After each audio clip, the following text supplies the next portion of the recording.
Good morning, afternoon, evening, whenever it is, wherever you are.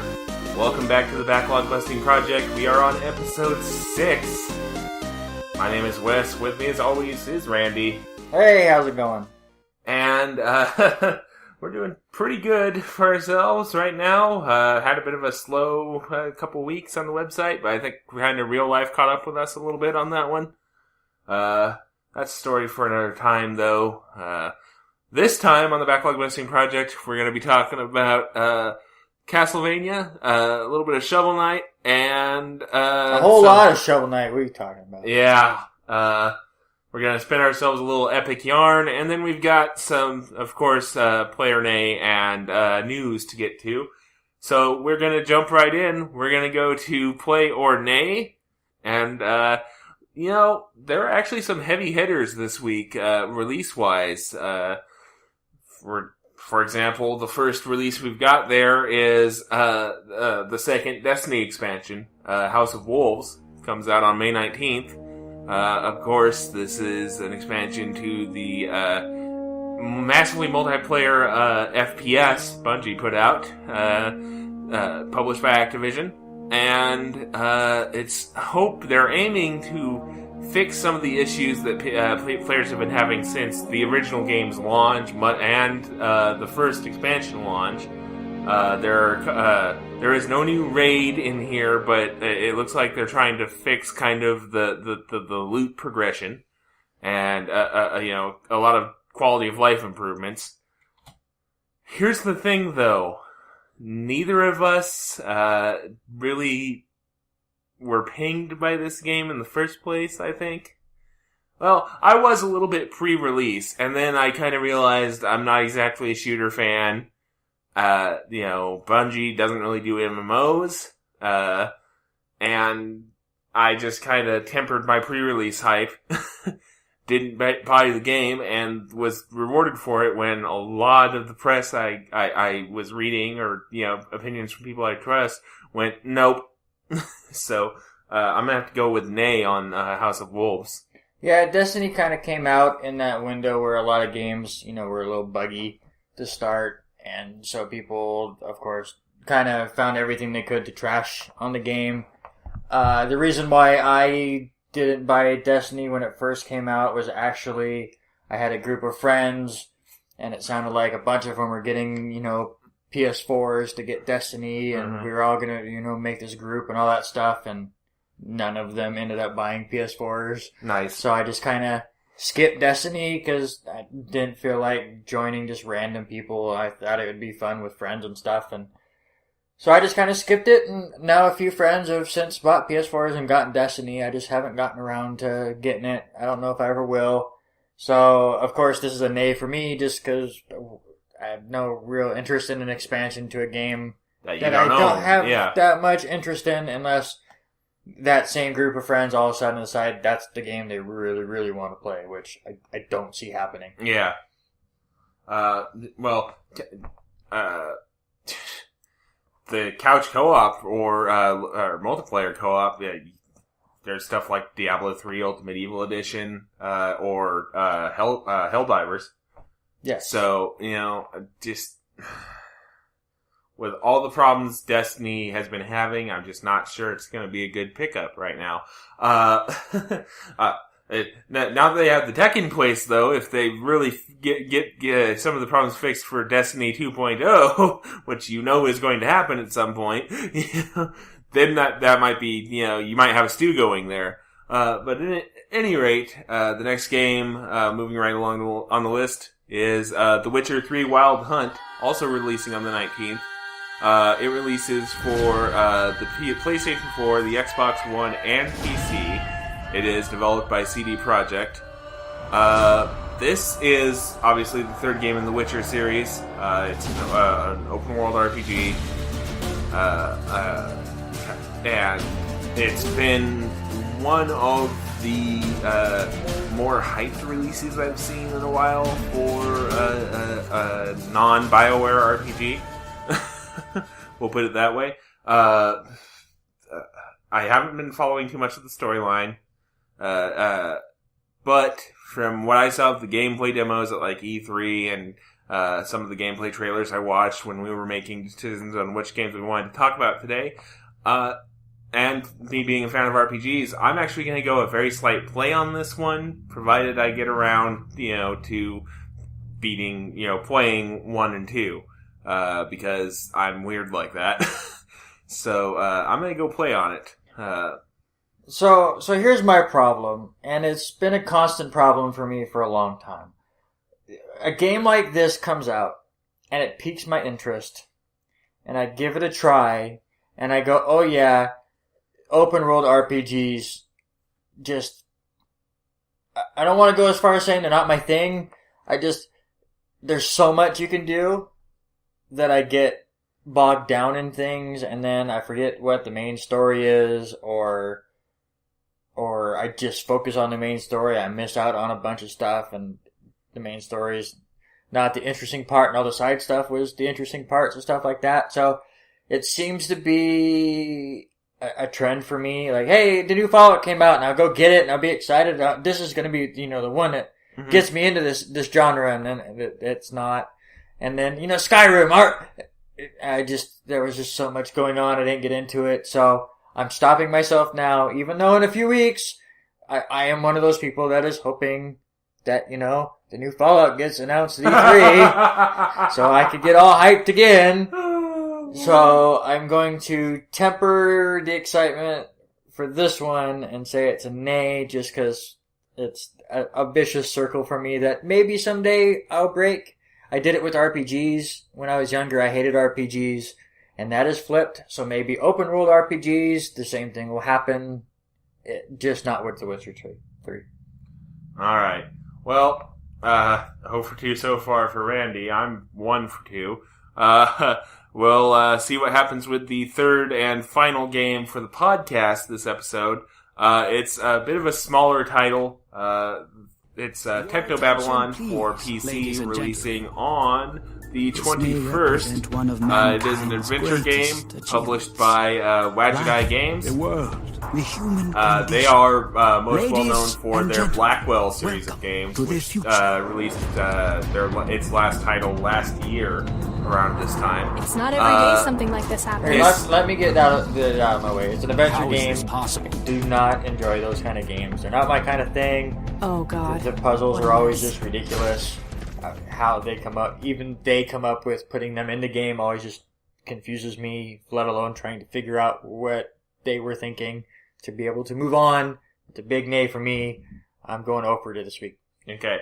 Well, not to get too far into a defense of this game, but the reason why I'm playing this at some point down the line, maybe not immediately, but is that it's published by Yachtclub Games, and the main man behind that has basically gone on record saying he does not like putting in adventure game logic puzzles into his games. He likes to have, things where there is at least a slightly logical chain of events behind what you are doing. There's nothing like, say,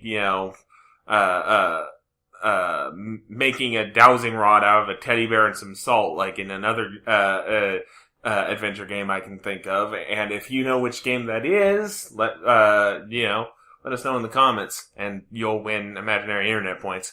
But so if you figure out that game, you put it in the comments. Wes will come give you a hug.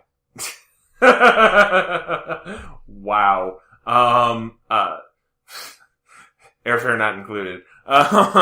Don't let them down, Wes. Anyway, so I'm gonna go with a play on it just because, again, I enjoyed what I played of the Blackwell series, which actually is only the first game, but he seems to have a solid head on his shoulders. It's a cyberpunk game.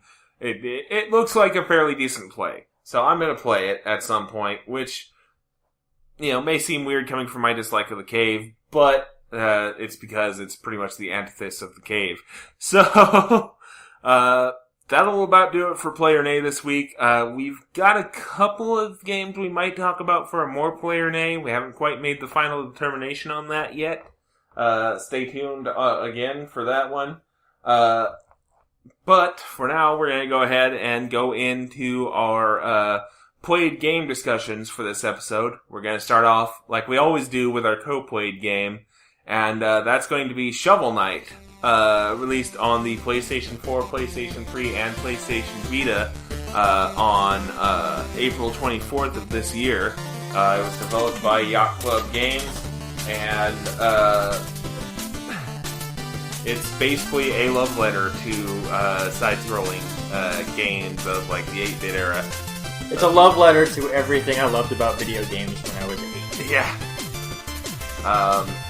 So, just...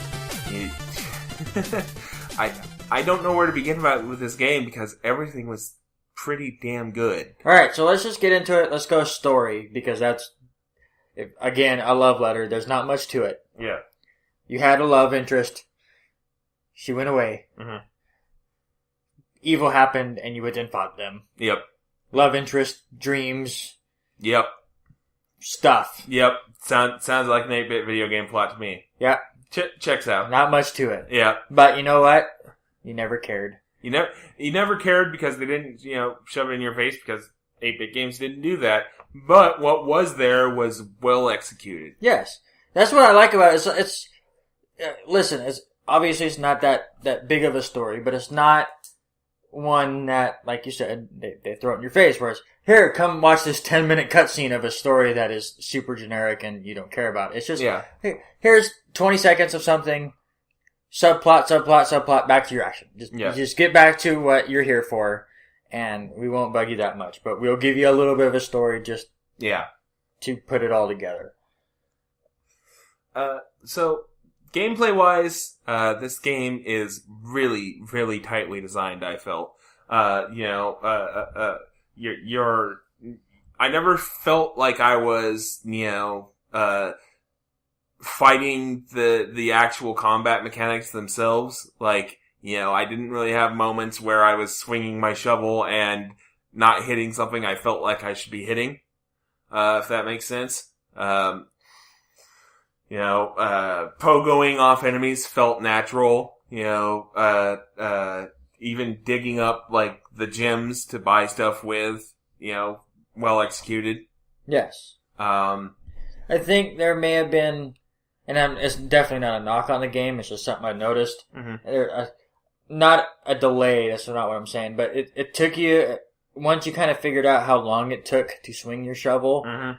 Then the game became easier, but there is a little bit of time there, so you kind of had to adjust to it. It wasn't like, which is part of the game. You're swinging a shovel, not a sword. So instead of, just stabbing with a sword, you're swinging the shovel. So it takes just a minute amount of extra time. But in those kind of games, that minute time matters. So you had to adjust your strategy around slightly and like that. But like you said, I never felt like deaths happened because of controls. Deaths happened because the difficulty got to me, or I made a stupid mistake, or something like that. So it was never like, oh my god, I can't believe that happened. It was, oh, well, I screwed up again. Alright, let me try again.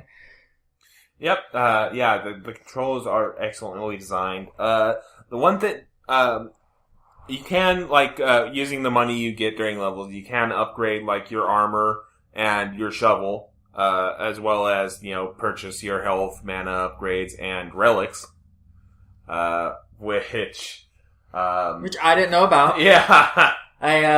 I would miss out on one in a level and go, well, I'll just come back and get that later. And then Wes was talking about how, he bought them, and I guess. Yeah, you went into a blue screen of death for about a minute. Yeah. You just sat there and just, your mouth would open and then it would close. So I beat the game with probably a third of the power-ups that you could get in this game the first time. Which, trust me, is the first time I'm beating this game. I will be playing it several times over in spare times. This is one of those games now, especially because it's on my Vita, that I got 10 minutes to spare. I'll go beat a level. Yeah. So I'll be playing it several times. Yeah.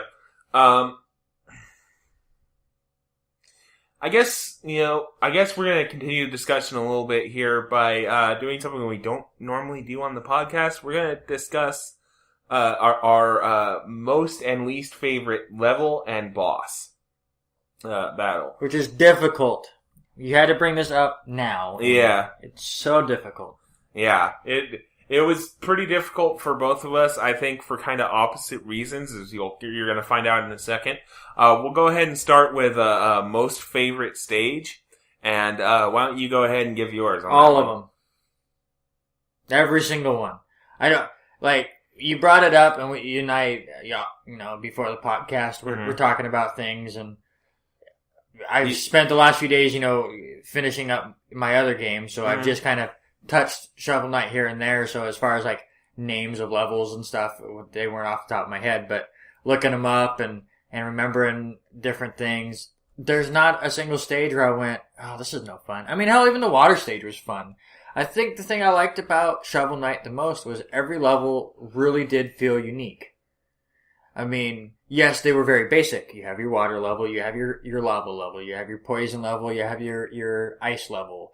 And things like, you have your wind in air kind of battle, which I we'll talk about in a second. Of, yeah. But every single level really did feel unique and brought something different, and none of them were like, okay, cookie cutter from last level, and we added a new enemy. And like, every single one felt different, and that's what I love about this game. Yep, that's basically my thoughts on it too, is, although I was able to discern a least favorite stage, which we'll get to in just a moment, my answer my answer before the show was my favorite stage in this game is any level that is not my least favorite stage. And, we'll just go ahead and get right into that. My least favorite stage was Propeller Knight stage, because, we've already kind of touched on the fact that we felt the controls are well executed, and it, when dealing with a normal control scheme, or a normal, level, I should say, it felt more like ourselves were letting ourselves down, rather than it was the controls were letting us down. The reason why I dislike Propeller Knight stage is because I felt like,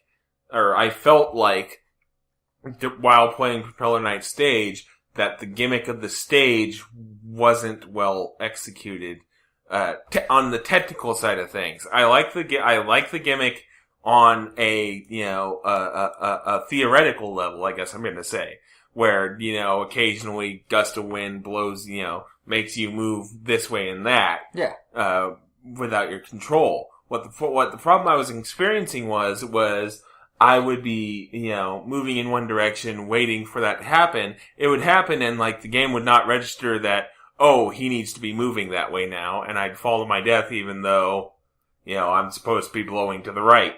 If that makes sense. Yeah. And a lot of my deaths in Propeller Knight stage were because of those sections. And I felt like that was more the stage than it was me. Because I'll admit, I'm not the best in the world at video games. I died more than my fair share of times in Shovel Knight stages. But I felt like, I felt like it was on me for every other stage except Propeller Knights. And it was just really took me out of the experience for a bit to sit there and deal with that frustration. And, which is a shame because it's, like I said, I love the game. I'm probably gonna be right there with you doing replays of it. And it was just like, ugh. So do you think you're ever gonna get that trophy for beating the game without dying? Absolutely not. I forget, I meant to write it down when I beat the game, how many times I died and stuff, but I want to say it was in the 50s, how many times I died. And I'm, from the sounds of it, it was more for you. Yes. But I died, I died more than 50 times on at least 2 different stages. Wow. Yep. Well, no wonder you hated Hotline Miami. But, because, again, with all the deaths. I have to bring that up in every podcast now, just to get a reaction. even though the listeners at home can't see your reaction. They probably heard me clicking my pin in fury, wishing it was the explosive pin from GoldenEye. I just have to bring it up just to see the look on your face every 2 weeks. So, I had to bring it up. Anyways, but I will say, like I said, I probably died in the 50s, maybe 60s. And it was because, I don't know what it was, but like the last 4 or 5 stages, everything clicked. And I may have died twice in like the last 4 or 5 stages until the final boss when my thumbs just didn't want to do what I wanted them to do. And I struggled a little bit with the final boss. But I'm not saying I'm like a way better gamer than you, but we've all been there. You're playing a game and all of a sudden something just clicks. Yep. And even though the level's supposed to be harder, everything's rolling and you just fly through levels, and that's kind of what happened to me through that first playthrough. Yeah. So I know you said you didn't want to choose any of them, but did you have a stage that you would single out as your least favorite before we continue on to the bosses? Probably the Spectre Knight stage. Oh God, yeah, the blackout gimmick. Yeah, the blackout gimmick got old. I mean, it was an awesome gimmick, and like I said, I liked it because it was different. But that one probably gave me the most trouble, I'll say. Which, I guess when you're picking a stage and you loved all of them, you pick the one that gave you the hardest time. Yeah. So I would probably go there. But again, I really didn't have any problems with the blackout gimmick. It was just the one that kicked my ass the most. I'm probably gonna have to go with the same general reasoning. I didn't mind it during Spectre Knight stage itself. I did mind it during Spectre Knight's boss fight, and I did mind it during one of the random events that happens. The random gym things you can find on the world map. Yeah. There's one that is an auto scroller and then also has the blackout gimmick. And I'm sitting there like, see, I was okay with that. I was okay with that. I think another reason why I would call this my least favorite stage is it really slowed you down. Like, I'm not saying, like, Shovel Knight is this one where, like a Sonic game where you just want to be moving right really fast. But it's like, all these other stages, everything just kind of flowed and stuff, and then you hit this one and it's just, move and wait. Yep. Okay, and then make that jump, and then wait to see what's in front of that. And then, yep. But, again, it felt different and it was great. It was just, I mean, if I gun to my head, that would probably be my least favorite stage. Yeah.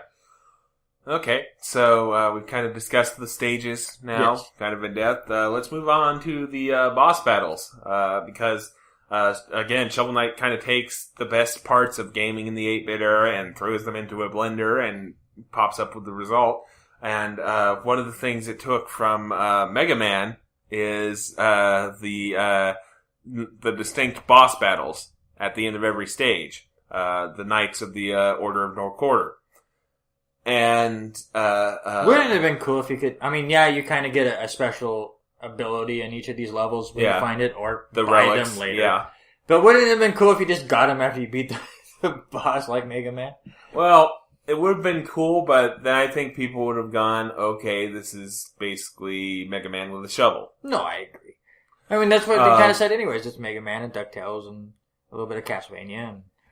Well, I'm not arguing that, but I think the descriptor would have become, instead of a love letter to 8-bit gaming, it would have become a love letter to Mega Man, in which Mega Man has a shovel.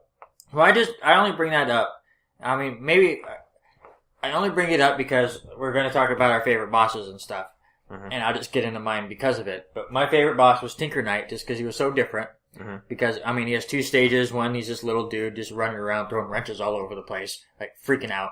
And then once you beat him, you go down and he comes in this big, giant robot bulldozer looking, not bulldozer, what am I thinking of? Like drill dozer thing. Yeah. Kill machine, basically. Kill machine, thank you. That you have to basically jump off his missiles and get up there and start bouncing on his head. So I like that just because it was probably the most different out of all of them. And I only bring up the Mega Man thing because how great would it be if you beat that stage and then from then on you can run around just throwing wrenches all over the place.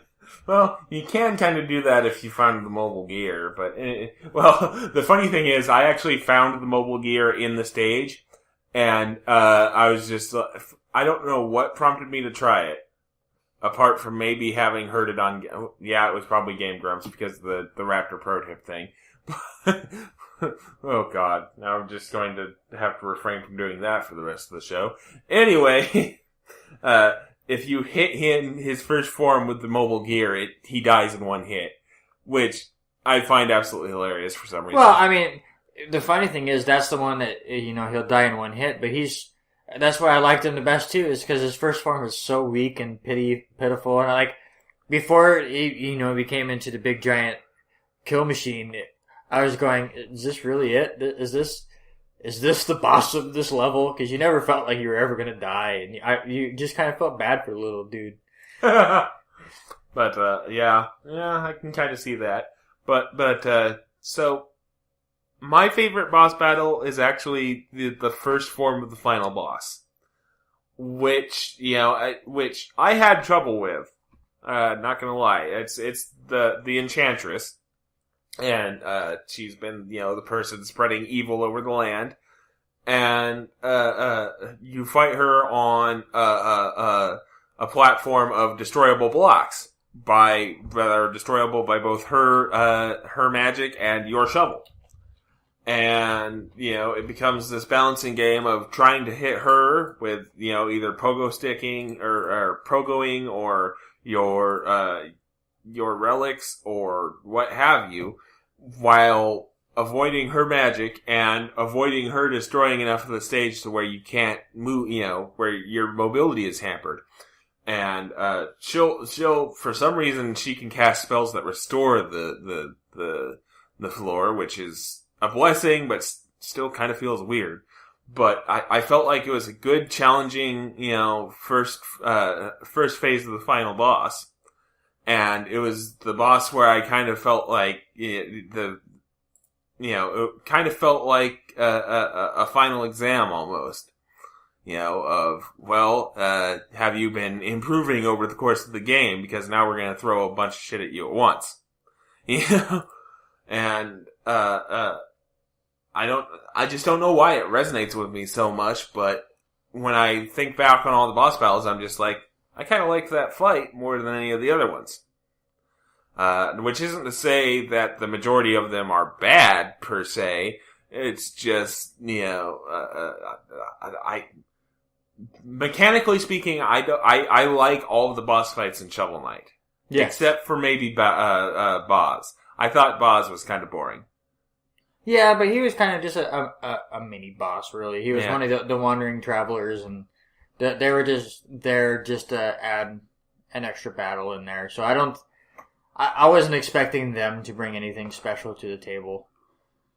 So I was okay with Boz, really. Yeah. So, we both kind of discussed our most favorite boss battles. I think now it's time to kind of flip the coin, go to the least favorite boss battles. Which I think in both of our cases is not only the same boss, but for the same reason. If I remember correctly from our pre-show discussions. Well, I don't know about the same reason. I want to hear your reason, because I'm just curious. Okay, so my reason, or my boss is the Spectre Knight. Yes. And the reason why I was, not liking that fight is because I felt like there were, that most boss fights have a pattern, like a distinct pattern. Here we go again. That can be learned. Whereas Spectre Knight is just random as hell. Yeah, we don't have the same reason at all. Okay. Well, you expect the Spectre Knight to, throw his scythe and then move across the screen to catch it. And then he would throw the scythe, and you would go to dodge, and all of a sudden, oh hey, I have a scythe up my ass. That's fantastic. And then on top of things, him blacking out the stage and going back to the blackout gimmick at low health kind of ticked me off. It was just more, it was probably the boss fight that gave me the most trouble for whatever reason, and just didn't really appreciate, and that's what I was kind of getting at, was it was the boss fight that gave us the most trouble. while being, in my opinion, not all, a bit more frustrating to play than, say, the Enchantress. Okay, so see, you get all upset when bosses and enemies in games don't have patterns. And he still kind of does, he just moves around differently than you would expect. And I'm fine with that. The problem that I kind of had with the boss was kind of like a stage. It just seems slow because the scythe is so big and you're not always 100% sure where it's going to go. You have to go into that fight a lot more defensive than the rest of them.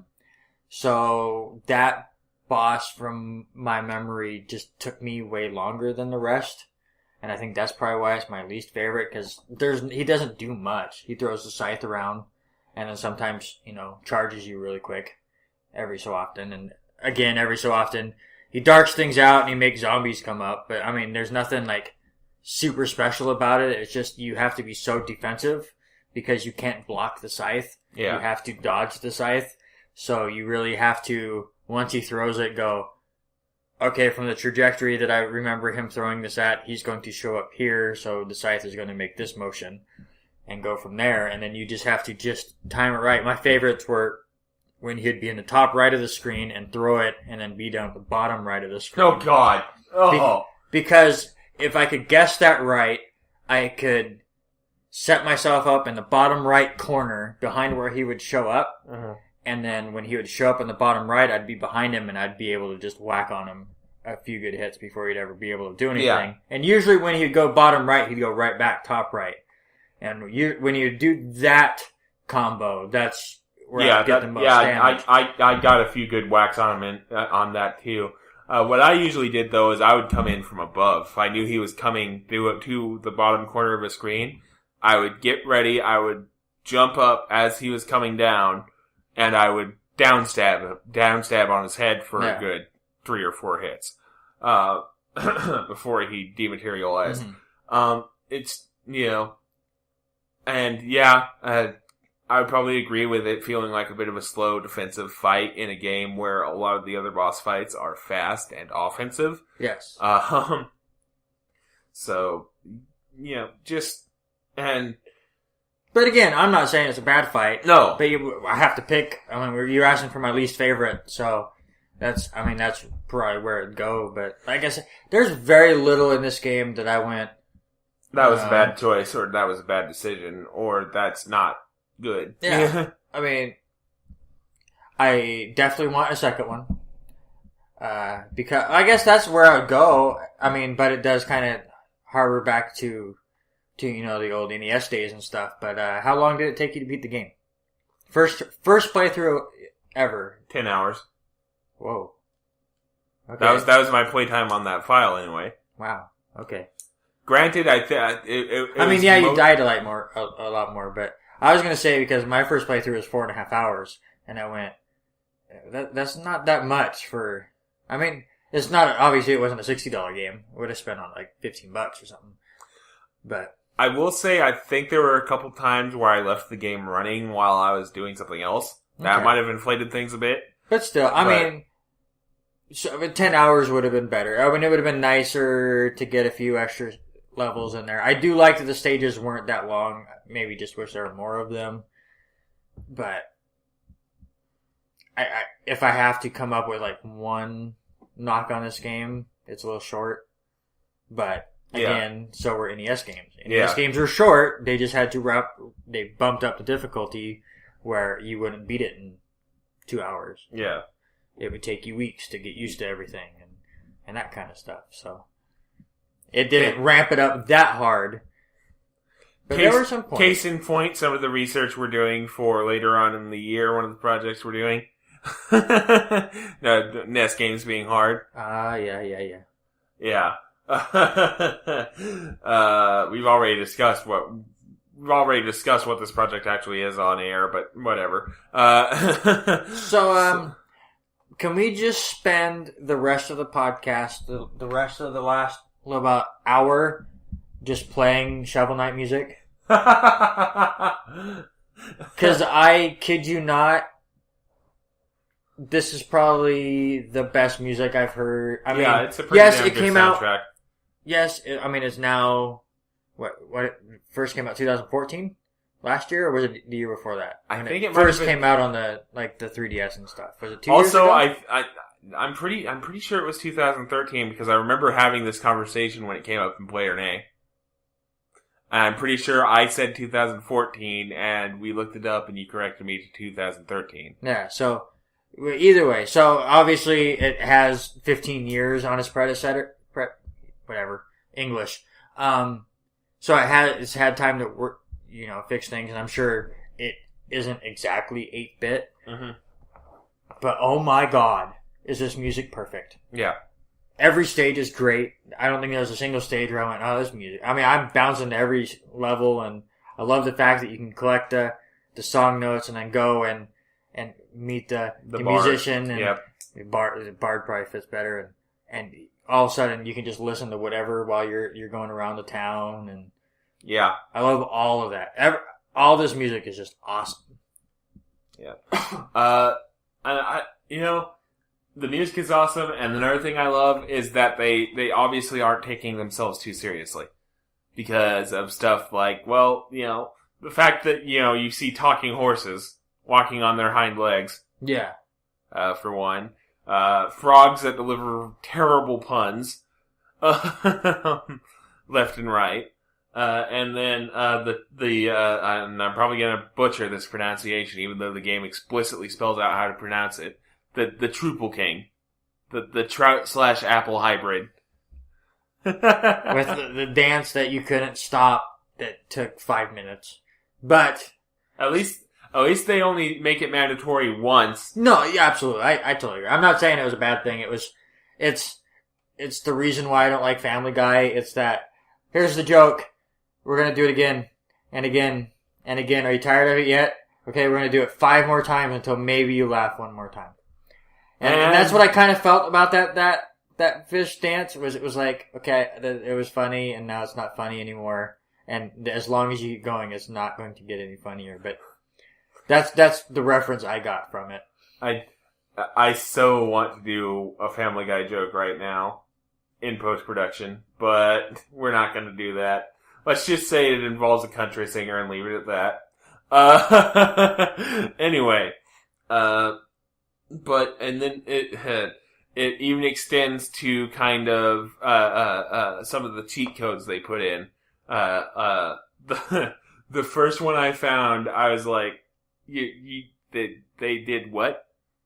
There is actually a cheat code you can put in as your profile name that, makes the inner 12-year-old in me laugh like a fucking hyena. What are you talking about? It made you laugh like a hyena. There was no 12-year-old involved. This is just you. This is you today. Yeah. Guided by my inner 12-year-old. But anyway.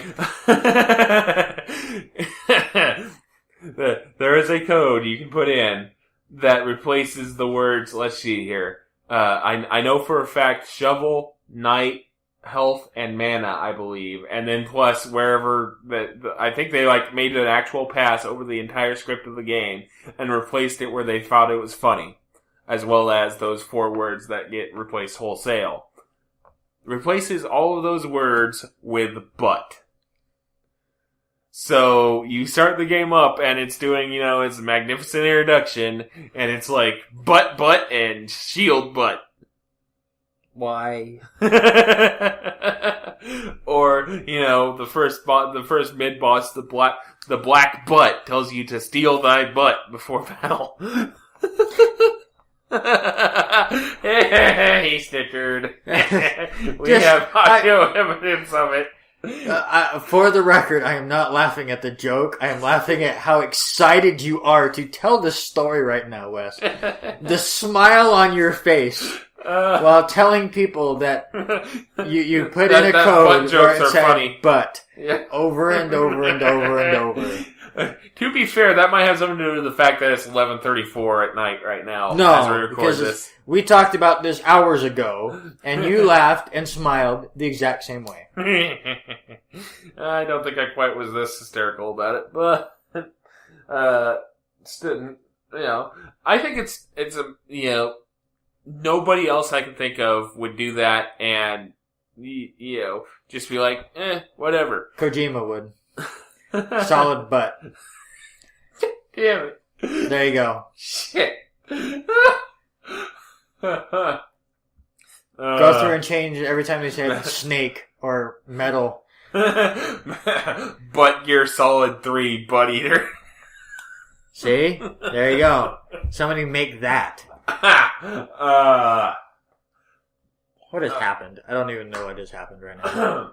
Alright, so yeah, that's Shovel Knight, or, butt. No, not butt. Do not disrespect Shovel Knight. Hey, by ending our discussion of it with butt. So I just want to go. I want to end Shovel Knight the right way. We talked last week about how high Super Metroid would go on your list of games that we played for this project. Does Shovel Knight top Super Metroid to you? Just as far as enjoyment. Obviously, people would get upset if you said Shovel Knight was more important than Super Metroid. Super Metroid basically created a genre. Yeah. So it gets special consideration as far as greatest games of all time, that kind of stuff. But as far as enjoyment went for the project, where does Shovel Knight rank for you? It would have to be pretty high up there. I'm not quite sure I would say... You know what? No, I am gonna go it's probably number 1 right now. With Super Metroid being... I was about to say close second, and then I realized Quantum Conundrum was a thing. So what happened to Brothers to you? Brothers is still probably top 5. Honestly, I know that means the top half because we've only done 5 episodes. Yeah. But but you haven't even finished all of them. But whatever. Rub it in. I still haven't beat Conquer. I probably never will. Damn, fucking Conquer. I'm going to be the bigger man here, like I always am. Fat jokes. Alright, back on a roll here. But, and not mention the fact that you still haven't beat Conquer either. Oh wait, shit. I just did! I'm the one that brought it up. I was trying to say I wasn't going to do that, and then you did it for me. Is the sentiment I was trying to go for there. Anyway. But no, go ahead. I would probably...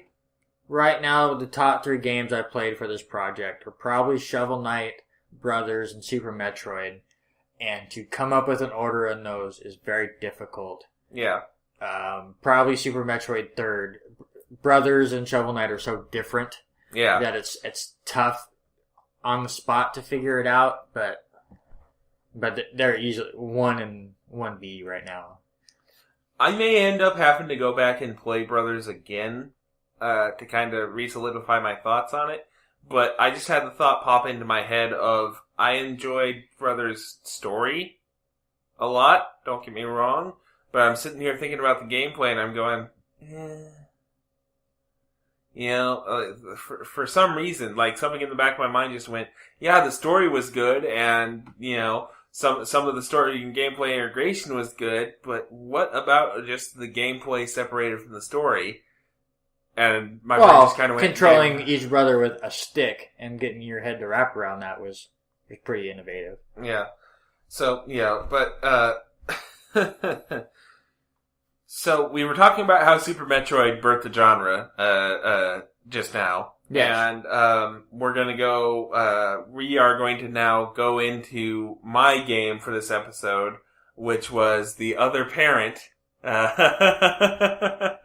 For the other parent. Yeah, we're wasn't it last week or 2 weeks ago? You switched the parents around. Yeah. And said, hey! At least I didn't explicitly make that mistake this time and say Metroid was the father. Wait, fuck! Oh man! All right, so moving right along, Castlevania Symphony of the Night, released on October 2nd, 1997, developed by Konami Consumer... Holy fucking shit, English. That's not a tumor. That's a terrible impression. It's not a tuba! That's better than mine. This is great. Konami Computer Entertainment Tokyo, and of course published by Konami. Back when West liked Konami. Yeah. Well, to be fair, at that point in 1997, I probably didn't even know who Konami was or what Konami was. Pardon me. So right off the bat, I remember when I first started this game for the first time, I was chatting with Randy on Facebook. My first reaction was something along the lines of, I've just started this game, I've barely been 30 seconds, and I've busted the gut laughing. And Randy's response was the voice acting. Which, yes, that's bad, but my first initial laughing was at the opening FMV for Castlevania. Which is the most 90s 3D rendering of Castle I have ever seen. It's like this gray, untextured mass that would, nowadays would be like, some high school student's first poser project. And I'm sitting there going, this is how far we have come. That, yes, I understand 1997, product of the era. That was probably pretty damn good for the time. But sitting there in 2015, looking at gray, untextured Castle. But that's what we've talked about before, and I've brought up in a couple of blogs and stuff. It's the weird thing that that era really brings. It's back then it was, oh my god, 3D and everything's going on. Look at how amazing all this stuff is, and then you look at it and it's like, oh, it's crap. I mean, especially when you go back a couple years and you play Sega, Genesis, and Super Nintendo games and go, wow, they aged so well. Like Super Metroid aged beautifully. Yeah. And then you just go a couple years in the future to where people kind of a very experimental time. Yeah. And you get this. Yeah. Which, again, I remember playing Symphony of the Night, years and years ago on the original PlayStation, and I remember playing it early on when I had my PS3, when I went on a PlayStation Classics run, and I remember replaying it then. But I'm sure if even now, since it's been 4 or 5 years, it would probably look even worse than I thought back then. Not, again, saying I love the game. The FMV would probably make you laugh. We'll get into the actual game's graphics here in a moment. But to go back to that laughing comment, it was, I saw the FMV and then, played through the first little bit and then the voice acting started. And, oh my god, the voice acting. Holy shit. Just, the sheer terribleness of the voice acting, and I'm sure everybody listening to this podcast knows just how bad the voice acting is in Castlevania. Symphony of the Night. Just, what is a man? A miserable little pile of secrets. Have at you! Throwing the wine glass down and shit with terrible echo and reverb that sounds like they recorded it in the room we're recording in right now. And then didn't edit it out. Just like, from that moment, I stopped taking the game seriously for the most part. Which, I'm not sure is a mistake or not. If that makes any sense. I'm not sure if they wanted you to be like, yeah, I'm just having a good time, to take the story seriously or not. No, I guess, is what I'm trying to say. Because, well, let's get into the story a bit. Basically, you start the game, you start the game off playing as Richter Belmont killing Dracula. And that's from Rondo of Blood. Yeah, thank you. And then 5 years pass, and Castlevania had been silent for a while, rises up out of the ground again. Alucard, Dracula's son, by the way, Alucard is Dracula spelled backwards. How did you figure that out? Because originality. Anyway, so he had put himself into a deep sleep, gets awakened for some reason, knows Dracula is awake, rushes towards Castlevania to try and figure things out, meets this demon hunter named Maria who's trying to, figure out what happened to Richter because Richter has disappeared. over the last 5, suddenly. And, basically, it just turns into we need to find Richter, find out what's going on, and, stop whatever plan is going on. Well, you get to the end of the first castle, and, you find out that the main villain's name is fucking Shaft! And I'm sitting there like, you ain't talking about Shaft.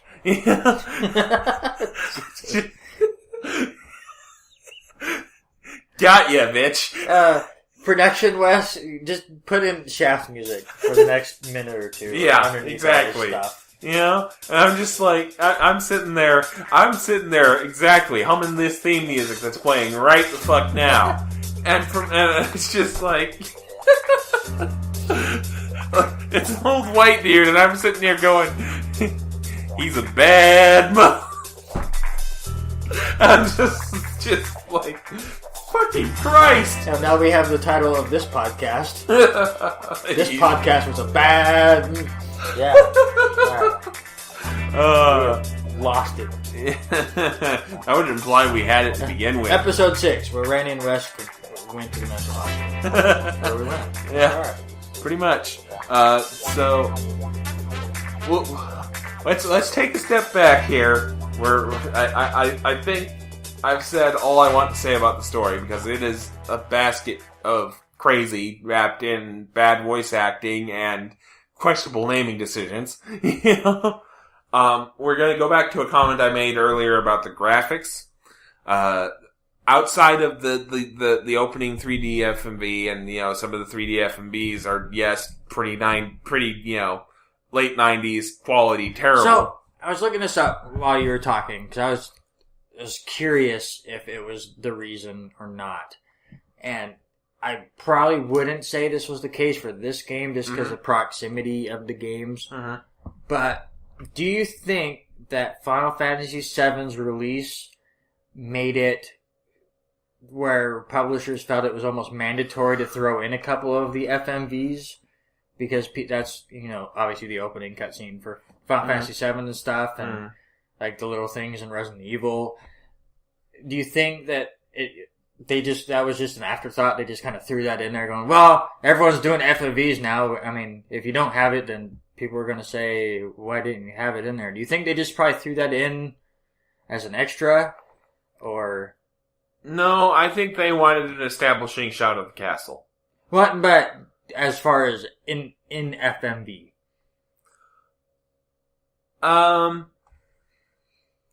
No, I think they still would have at that point had an FMV of it.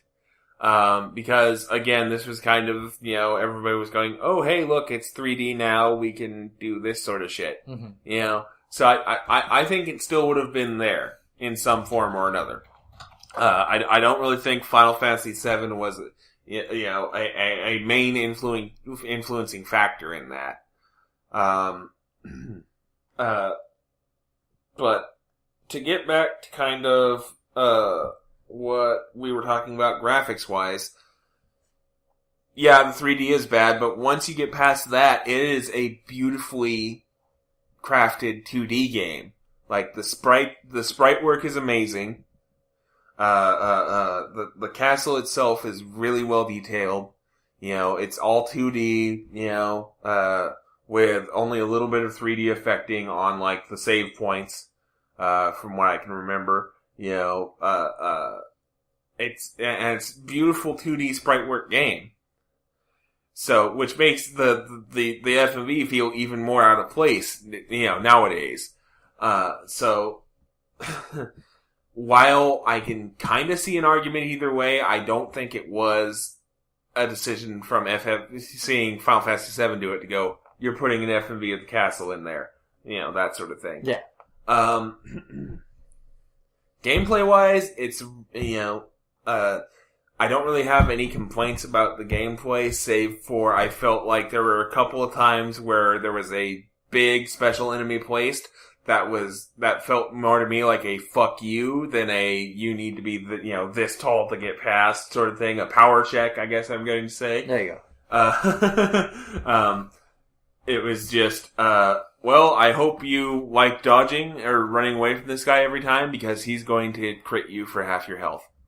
If you even look at him funny. Instead of, yeah, he's going to hit you hard, but, if you've got the right gear, you can take him. It was, you're screwed if you don't run away or burn all your sub-weapon trying to, kill him from a distance. Because there were a couple times where, especially near the early to mid game, where I'd run into a guy, run into one of the big guys and just have to sit there and spam hit up square with the knife to kill him rapidly because I had the knife sub weapon and could fire like 10 of them at once. Or just say, once I figured out the spell system, just say fuck it and cast Soul Steal. Repeatedly. But the bosses were all, especially coming off of Shovel Knight, the bosses were all, weren't all that difficult for me, which actually kind of surprised me. I was expecting to, Have problems. Have problems, yes. So, in that area, let's go back to what you did with Shovel Knight. Favorite boss and least favorite boss? Ooh. And now I'm struggling to come up with names because I hadn't prepared this answer. On the spot. Yeah. I've blanked out completely on names now. This is fantastic. Anyways. I'm sitting here. Well, you asked me what my favorite bosses were, and I took a minute or two to think about it. That wasn't very interesting listening, so it's probably a bit of an abrupt edit. But, honestly, I'm even after kind of checking the list, I'm sitting here trying to remember, which ones stood out to me, and I'm having trouble remembering ones that stand out. Because, like, the first one you encounter is a tag team boss that, even though I just saw the name, I blanked on it, but one guy picks up the other one and, hovers over you and tries to drop him onto you spear first. Kind of thing. And, you have to figure out which one you want to take out first. And if you kill the one that's getting dropped first, the other guy freaks out and starts spamming fireballs at you. Which, I got lucky I killed him on the first try because, otherwise I would have tried to kill the fireball guy first to see what the other guy did.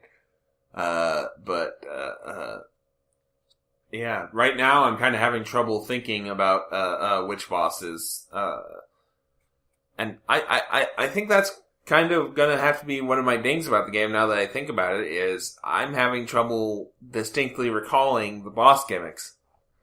And I did spend a pretty decent amount of time with this game over the last 2 weeks, obviously. So, I'm having distinct difficulty remembering the boss gimmicks, whereas Shovel Knight, I could tell you pretty much every boss's gimmick off the top of my head. And, so the bosses are fairly unremarkable, to me at least. And that may also be the kind of weirdness of the night so far getting to me. This may be one we'll revisit in a blog post, at, some point down the line. Wes ranks Castlevania Symphony and Ninth bosses. Yeah, pretty much. Check that out next week. Yeah, pretty much. So we're gonna kind of move a bit, shift gears. There is one thing that kind of annoyed me, and that's the percentage completion. And I don't know, maybe it's just the math geek in me, but the fact that this game goes up to something ridiculous like 200.3% completion just struck me as not really necessary at all. Well, I think, especially when it's, it's not a question of, the inverted castle is not optional, unless you... It is optional, because the first time I ever beat this game, I never knew it inverted. Oh, yeah, I was just about to say, if you do miss the holy glasses and not, hit, Richter. Yeah. And kill the orb instead of Richter, you don't unlock the inverted castle. But I feel, now that I remember that, my argument kind of goes out the window. But still, I kind of feel like if you're gonna have extra content like that and have a percentage complete gauge, you should just leave it at 100%. That way, when somebody finishes the game and goes, I only have 60% completion, they go, why do I only have 60% completion? Actually, that's exactly where I was going to go with it, was saying, because, like I said, the first time I beat this game, I had no clue. Yeah. And then was talking to a friend, and they went, oh yeah, and then what do you think of when the castle inverted? And I went, what? With the who? With the what now? Yeah, and at that point, like, I didn't... We are still talking about Shaft, right? And I don't remember the exact numbers, but I know I didn't 100% the game, but it was high enough up there where I went, well, I didn't miss half of this game. What are you talking about? Yeah. So that fact, I kind of go with you there. So say you beat the game and it's like, you have completed 42% of this game, and you go, yeah. How? What are you talking about? And then maybe then you investigate more. Instead of like me, where if I hadn't talked to that person at the time, I would have went, I beat Castlevania and it was whatever. It turned out okay. I missed a few items, no big deal, and I would have moved on and missed half the game. Yeah. So, and it feels like that sort of thing started from the old Donkey Kong Country games, where, as kind of a joke, you could get 101 in Donkey Kong 1, 102 in Donkey Kong Country 2, and then I think it was 105 in Donkey Kong Country 3. But it was just kind of a thing that you could do if you wanted, but you weren't like missing out. Yeah.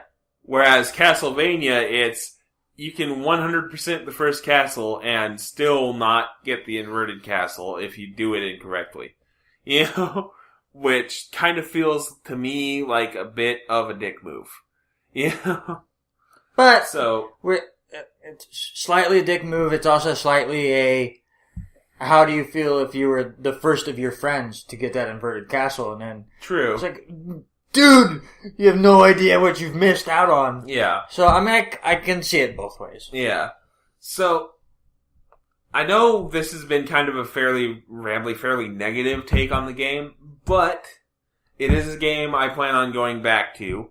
There was some stuff I missed because I did not get 200% completion. Or 200.9 or whatever the max is. Ridiculous like that.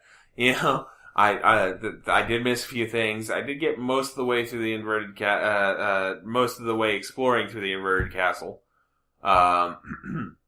So, it is a game I'm going to go back to. I did enjoy my time with it. I do see why it's considered a classic, And with that in mind, a lot of people say, they want that sort of thing happening. More of Symphony of the Night or more of Castlevania in general. And on that note, something came up recently.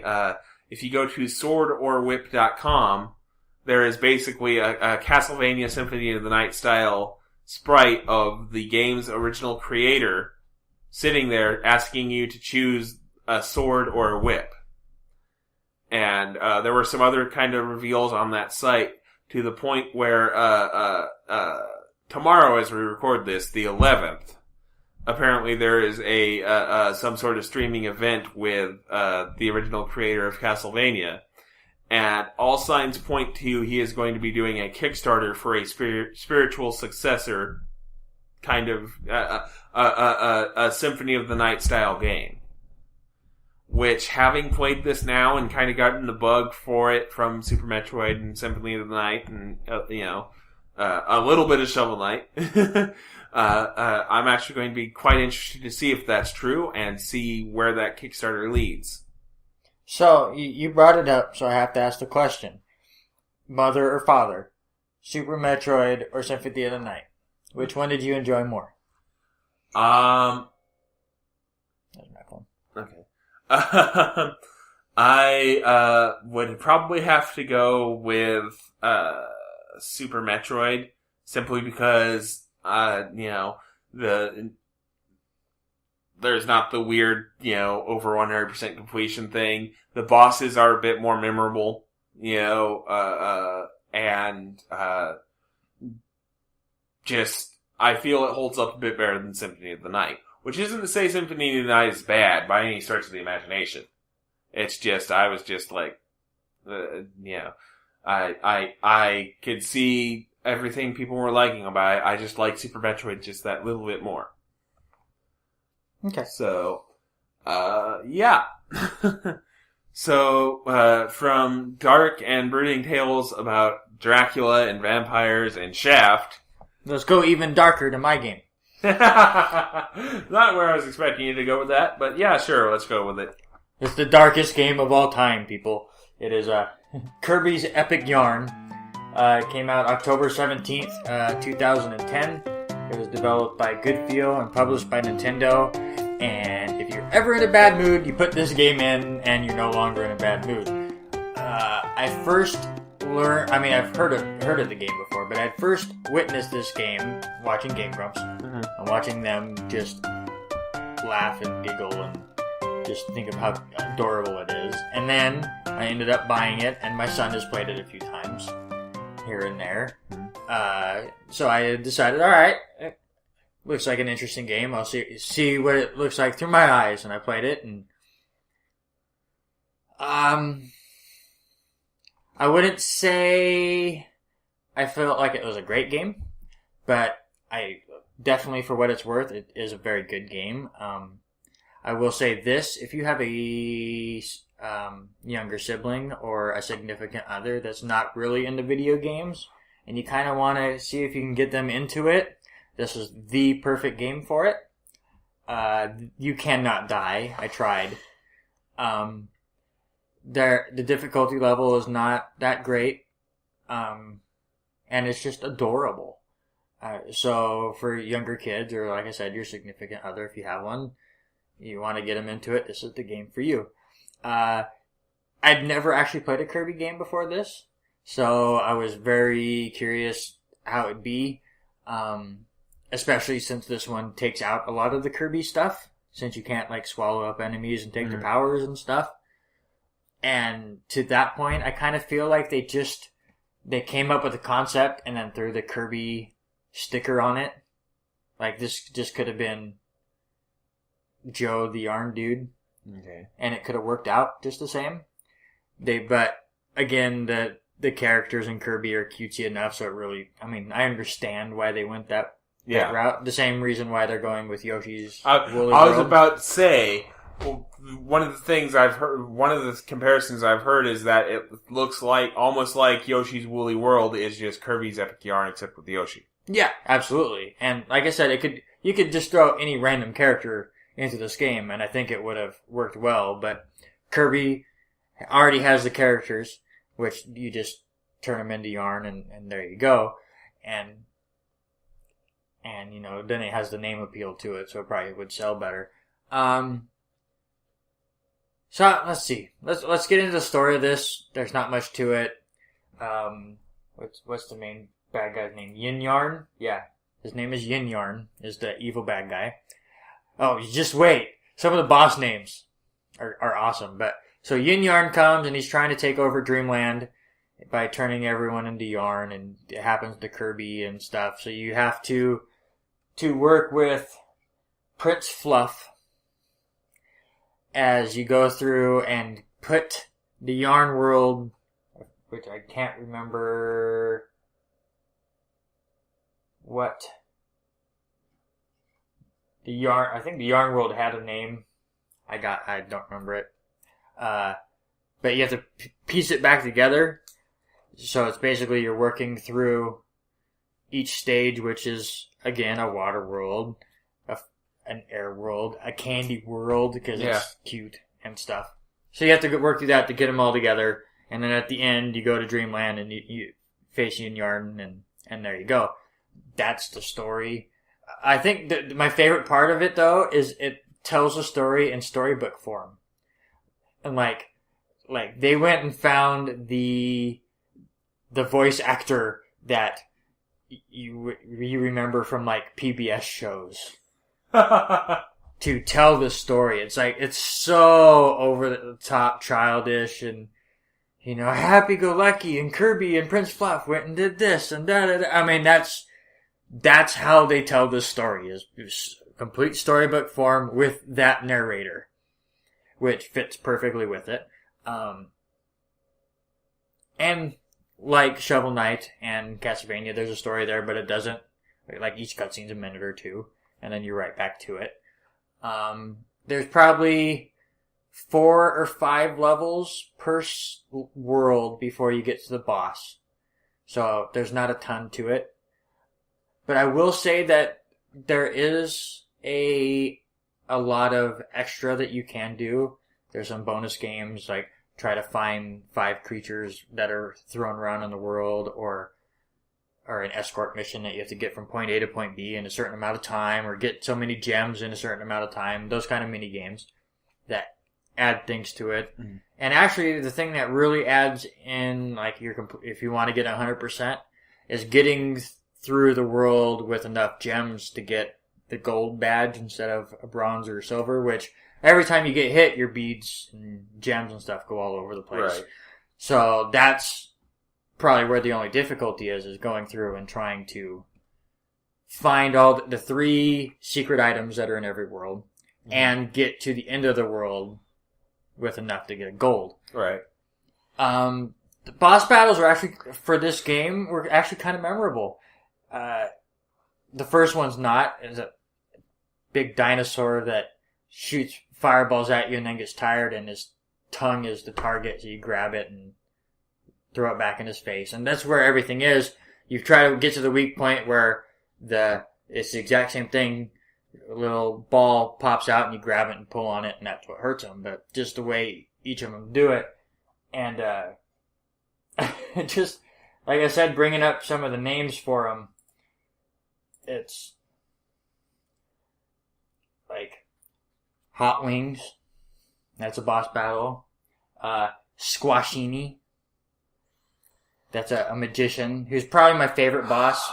He has a slot machine that he spins, and it lands on what attack he's going to do. So that was clever. Kapamari. Yeah, I mean that's what this game is all about. It's just cutesy goofiness. You also fight Meta Knight in Yarn form and King Dedede, which has way too many D's in it. So I mean, nice little nods to the Kirby universe. In a lot of levels, they give you super special abilities, mm-hmm. that are like level specific. So it turns Kirby into like a bulldozer or a rocket or a saucer or a dolphin and stuff. And I loved all of those. Kind of like the transformation cubes in Yoshi's Island. Yes, exactly. And I mean, I'm not saying it was original. Well, no.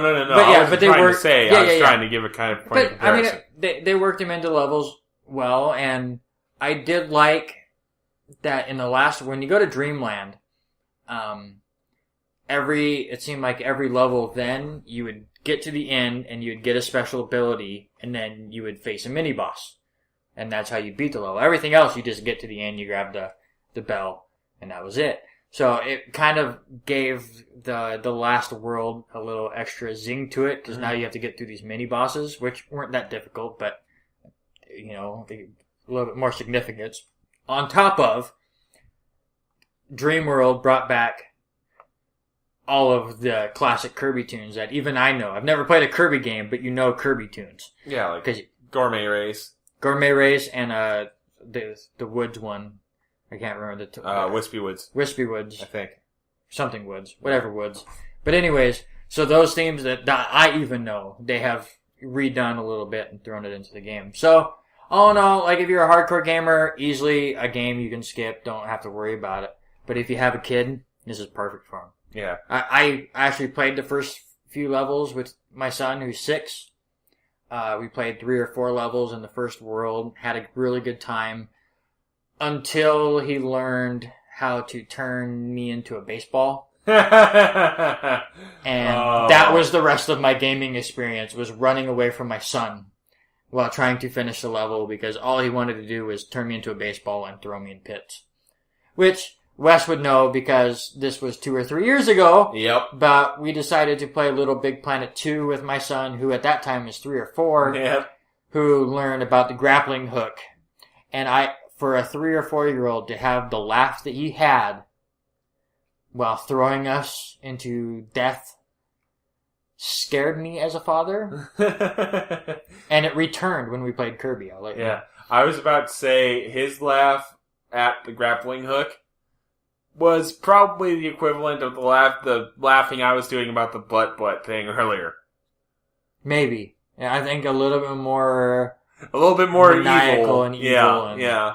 On his part, obviously. My son is a super villain. Yeah. He hasn't told me yet. Well, given how you kind of raised him around wrestling, I am amazed that he has not gotten in trouble yet for trying to RKO somebody. Yeah, luckily by the time he got into school, wrestling was an afterthought and it was all about superheroes. Valid point. And you don't get in trouble for shooting a fake laser beam from your hand. Depends on the school nowadays. Well, don't make a gun motion. Yeah. But if you raise your palm up to the sky and go, yeah. At least the school that he goes to doesn't seem to mind as much as punching someone in the face or dropping them. Yep.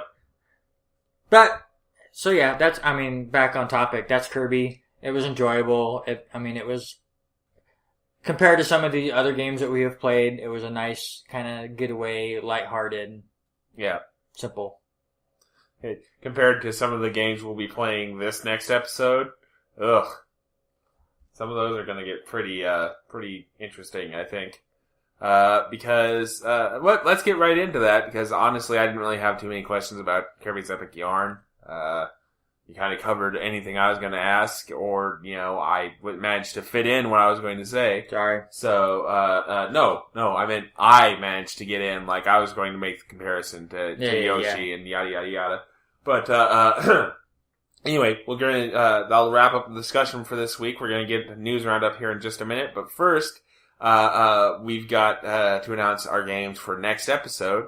Our new co-played game is gonna be, Onimusha 1 for the PlayStation 2. Good. It's good. 14 years old at this point? It came out in 2001, which was kind of the year for kind of seminal classic games on the PS2. Yeah, and I remember renting this game, and this is one of those Backlog Busting Project games that we have that I have played, but just never got around to finishing. So I'm really curious. One, how well it has held up. Mm-hmm. Because I remember parts of this game, but part of it may be confusing it with, Devil May Cry, or... Well, I was going to say Ninja Gaiden. Yeah. Or a Devil May Cry. Or God of War. Yeah, a lot of that stuff is probably going to get mixed in my head. So, I'm curious how it's held up, if I still enjoyed it like I did back then, and just finally being able to finish it. So I'm excited about that. My game, going even farther back, another cutesy character, colorful game. Kinda. No. Altered Beast is what I'm going to be playing. I'll play it on the Sega Genesis. Yeah. I'm not looking forward to this. Just because I know it's going to infuriate me. I remember the controls for this game. They are not the best. I will say that. They are not the best. They're not the worst, but they're not great. Well, when we originally started thinking about what we were going to do for this episode, you actually suggested Altered Beast as the co-play. And I shot that down because I had already beaten it. And I didn't feel like I wanted to go back and revisit it at the moment. The reason why, I think, it was because, I actually did not have trouble with Altered Beast at all. I beat it in one sitting. Well, good. Hopefully I can do the same, and it's that my memories of this game are different, and it'd be great. I would love that. Like, well, I'm just sitting here and I'm trying to remember if I had any sort of problem with the controls, and I'm drawing a blank. But I'm drawing a blank on a lot of things right now, so maybe my perception is wrong. At any rate, speaking of perception, that would be one of the categories in the very interesting stat distribution system of my game, which is the original Fallout for the PC. It's as Wes preps himself for the disappointment of Fallout not being announced at E3 by playing a Fallout game. Yep, and this kind of also goes back to my weird little thing about not playing a game in the series that has vague connections. I've owned Fallout 3 for just about as long as I've owned a PS3. I still have not gotten past the tutorial of Fallout 3. I now own pretty much I own every mainline Fallout release. I have Fallout 1, Fallout 2, Fallout 3, Fallout New Vegas. I also have Fallout Tactics, which, okay, sure, why not? You know, but, you know, back when I originally purchased my PS3, everybody was like, "Ooh, Fallout 3 is amazing, you should play it." And I just kind of went, well, there are the other games that I haven't played, and what, you know.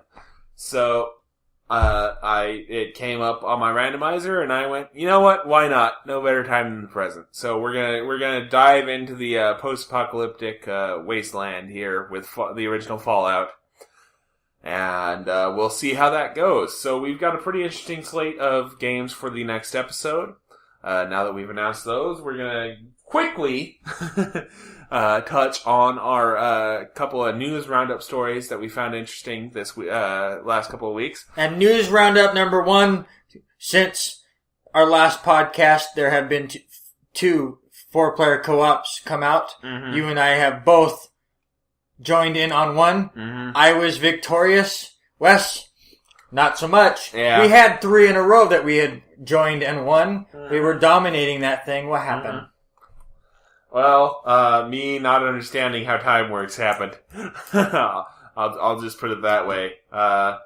If I had a little more time to maybe think through my answers a bit more clearly, I think maybe I would have done a bit better. I'm still very happy with how many points I got, considering how rushed some of those answers were, though. Well, Sean did tell me he just felt sorry for you and gave you bonus points just cut. No, he didn't really tell me that.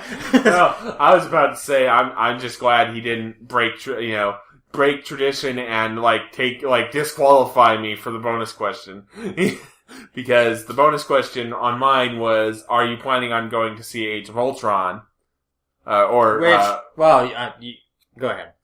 It was actually, are you excited for Age of Ultron? And I was like, I would be if I had seen any of the Marvel Cinematic Universe, which I haven't yet. Yeah, I've only seen bits and pieces. I have many holes in that, but I went and saw Age of Ultron last Friday with my son. We both very much enjoyed it. I won't break into it. This is a old school gaming podcast, but it was good. Well, it's a gaming podcast, and we don't really need to get into film spoilers on this podcast, I think, because we're going to eventually get to the point where we're not exactly discussing old school anymore. And that time's probably coming sooner rather than later. At any rate, moving on to the news roundup. We mentioned that there was a spiritual successor Kickstarter in the works for Castlevania from the looks of it. One we definitely do know is happening is there's going to be a spiritual successor to Banjo-Kazooie now. Yay! Because some of the old guard from Rare and got to get back in the day when they were making the super good platformers like Banjo and Conquer and no, just Banjo. Don't say Conquer. Bitter much? Anyway, so they the old guard got together under the name of Platonic Games, and at the start of this month launched a Kickstarter for Yooka-Laylee, which is their spiritual successor to the Banjo-Kazooie series. They were asking for something like £500,000, I think. Somewhere in that range. Somewhere in there. They blew past that goal. They were fully funded in less than 45 minutes from launch and are now sitting somewhere at like 1.7 million last time I checked. Wow, they're at 2.2 million as we speak right now. So I was way off. 36 days to go. Yeah, and I was a little off on their initial goal too, because it was around 275,000 American dollars. They did launch it in pounds sterling. Their original goal was 175,000 pounds. So yeah, they blew past that in 45 minutes. Then they blew past most of their stretch goals within the first couple days. Yeah, I think people have been wanting this for quite some time. So, now here's the thing I worry about, and hopefully they don't fall down that rabbit hole. When Kickstarters like this, the money gets blown way out, then they feel like they have to add more then, and then they add more, and then it costs more than they think, and then things get bundled, or all goofed up. So, don't change your focus. Yeah. Your focus was a predecessor to Banjo-Kazooie. Do what you know. From the little things that they show, it looks awesome. Very much cartoony and things like that. Don't all of a sudden think that because you've made way more money than you were expecting already, that you all of a sudden need to add a online multiplayer mode just cause, or an extra story mode just cause, or an extra car building minigame just because Microsoft told you to. Oh, wait. Shit. Anyway. Yes, I just went there. Yes, I just dropped the nuts and bolts reference. You dropped the nuts and bolts on that. But yeah, just stick to what you're gonna do. Don't try to reinvent the wheel. Yeah. Just do it best and come out with an awesome game that I will very much be excited to play.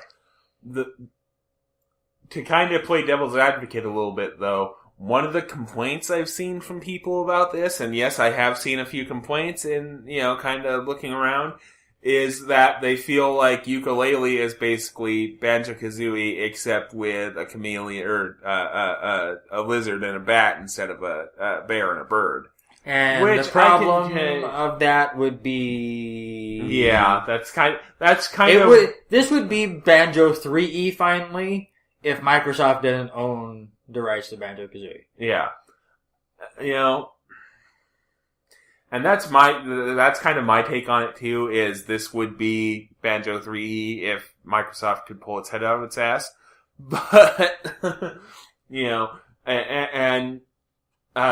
kind of harkens back to a point I made when I did the Battle of the Bands article last week, where I said Rock Band 4 may be more of the same, but it's more of the same that worked. Yeah.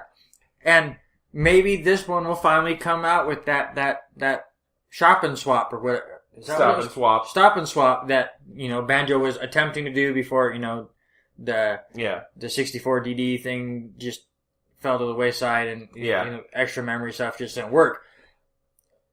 Maybe this can now add in those special things and bring back what we all loved about Banjo-Kazooie, and not what Microsoft ended up doing with said thing. Yeah. So who cares if it's, this is like Banjo-Kazooie, but with like this. Thank God. Yeah. Because Banjo-Kazooie definitely isn't Banjo-Kazooie anymore. Yeah. Insert John Tron screaming incoherently here. But, anyway, we're both definitely looking forward to this because, and it's gonna be pretty fun. I trust them implicitly, based on what I've played of, what little I played of their Nintendo 64 output. This was discussed briefly on the 4-piece I was in, and I basically said the same thing that we've said here. So, go read that for a little bit more if you like. Finally, this episode, we are going to end on a bit of Schadenfreude, perhaps. Basically, brief background here. There was a person in Guild Wars 2 who was somehow hacking the game, and basically became an unkillable god in PvP combat. And players became very frustrated with this. They gathered up evidence, and they sent a case to ArenaNet going, please ban this dude. He's ruining the experience for everybody else. Something needs to be done. Well, ArenaNet saw this, and they went above and beyond just banning the dude, which a lot of other companies would have done. What they did was, they took control of this guy's account, and a couple other accounts that they found linked to him. And they logged onto this guy's main character, stripped him naked, logged him into the game, stripped him naked, sent him to the highest point in one of the cities of the game, and then sent his character plunging to his death. Recorded the entire thing and put it on YouTube. Which is an interesting series of events, to say the least. I'm not actually sure how I feel about this. When I originally heard of it, I was like, that's fucking amazing.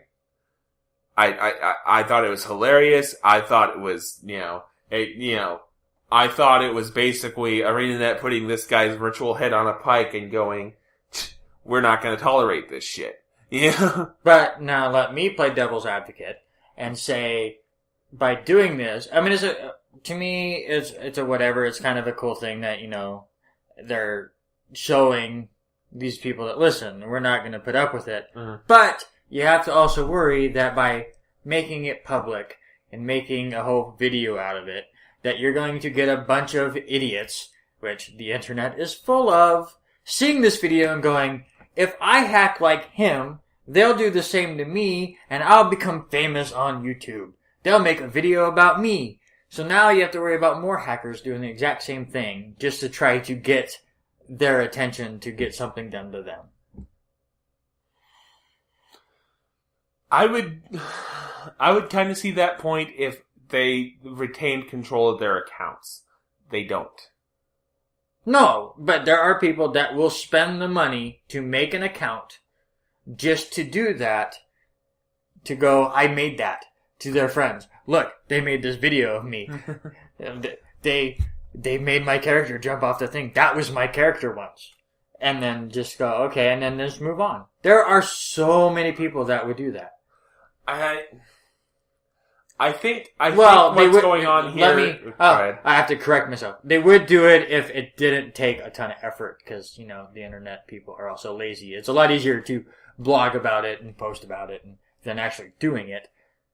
But I could see it happening still. I think a lot of this is coming from the fact that you're not much of an MMO player. But let's get the cards out on the table here. You do not play a lot of MMOs. No, I played World of Warcraft, got my character hacked, actually logged on, and then got logged right back off because he was in the middle of, using my character as... a gold mule. Thank you. So I decided to play it with him, because I didn't care. I mean... Yeah. I only played it for... here and there and whatever with you or a few other friends or whatever. I never got into raids or anything. So I got on there, and he had a level 1 on there that was basically the mule, and he was doing all this stuff. So I got on there real quick. Before he could log me back off, I deleted that character and just waited. And then waited for him to log me back out, which he did. Mm-hmm. And then let it sit there and see if he saw it and just imagined a reaction, and then came back on there and then changed my password. Nice. I just wanted to, and then I never touched it again. I got rid of my account and whatever. It was whatever. Yeah, and for a little bit of a time frame, this would have been around the time Cataclysm came out. So 2 expansions ago. It was before Cataclysm. Yeah. Because Cataclysm was one where I almost jumped back in. Actually, this is probably what it was, when I got back into it. Because there's been a few different tries at it, where I played. When it first came out and, everyone became addicted to it. Yeah. I played it back then a little bit. But this was probably when they announced Cataclysm, where I went, that sounds really cool that they're going to change up a lot of the world. Yeah. So I got back into it, trying to get up to the level where I'd get there before Cataclysm would come out. See the old world content as it was before Cataclysm hit and fucked it up. Yeah. fucked it up in the, actual shit getting fucked up sense rather than they screwed up and now it sucks. Yeah. Although that's a point of contention with a lot of people on Cataclysm is they felt like they spent so much time on the old world stuff they didn't get in-game content in. That's a whole other podcast though. We're gonna get back to the point I was trying to make. You don't do MMOs that much. When you do play MMOs, on the level it would take for you to give a shit enough to hack, you become invested in your character. So to see your character, not in your control, getting, having their inventory emptied, all of their items taken away, and then, killed, is kind of like, well, there goes 100 hours of work. But say that's not your MMO choice. Say you're a World of Warcraft guy, and you see what Guild Wars did, and you just go, I'm going to create a character and hack and just to get the notoriety of it. Oh, then you become an asshole, and that's what I'm talking about. But then the thing is, Blizzard's gonna sit there and go, "Well, you play World of Warcraft. Now we're gonna keep an eye on you, and if you even step a hair out of line, the banhammer's coming down." And now you're out. Well, you gained internet e-cred, but now you can't play Guild Wars 2. You can't play World of Warcraft. And it snowballs. Anyway, I think this is kind of another conversation we're going to have to maybe do a blog post on, or maybe continue at another time, because we are running a little long this episode, from what I've seen. So it's been an interesting episode. Yeah, put it that way. A lot some more laughs, some tears. Yeah. More tears from me than you, just from your laughter, making me sad inside. Yeah, I was about to say and butts and shaft. Yeah. So join us again 2 weeks from now. When Wes possibly matures. No. No. I'm forever 12. Butts will never not be funny. So, next time on the Backlog Busting Project, we're gonna have a little bit of Fallout, we're gonna have a little bit of Onimusha, and a little bit of Altered Beast. So, until next time, as Will Wheaton once said, play more games.